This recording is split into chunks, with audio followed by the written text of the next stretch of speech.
دوستانو سلامونه. په دې ویډیو کې به زه درته د جیمیل د اکاونټ پاسورډ بدلولو طریقه ښیم. تاسې کروم براوزر خلاص کړئ. براوزر چې مو خلاص کړئ هغه نه وروسته به سرچ بار کې ولیکئ جیمیل ساین ان او یا هم جیمیل لاګین، یو هر څه چې مو زړو لیکلی شئ. تاسې جیمیل ساین ان باندې به زه کلیک وکړم.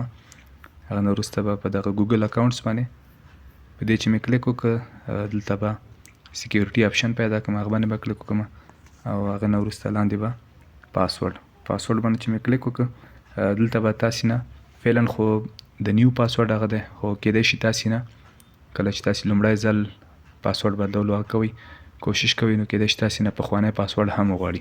نو ما پخوانی پاسورډ تیر اپشن کې هغه کړی لیکلی و، نو تاسې به هم همداسې ولیکئ او که دا ځای راغی مستقیمه چې نیو پاسورډ نو بیا خو مشکل نه لري، تاسې به نیو پاسورډ نوی پاسورډ به ورکړئ. زه به دلته پاسورډ هغه کړم.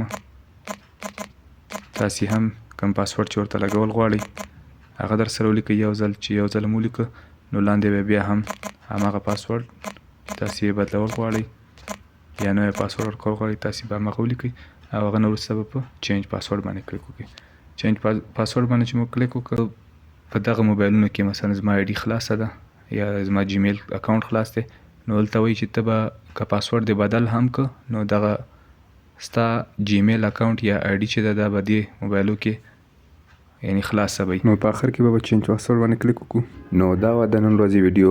که خوښه شوې مې وي در سره لایک یې کړئ. که کوم نظر یا پوښتنه لرئ له موږ سره یې د کامنټ له لارې شریکه کړئ. نو تر بلې ویډیو پورې مې په پاک او مهربانه رب سپارم. هر چیرې چې یاست خوښ او اباد اوسئ.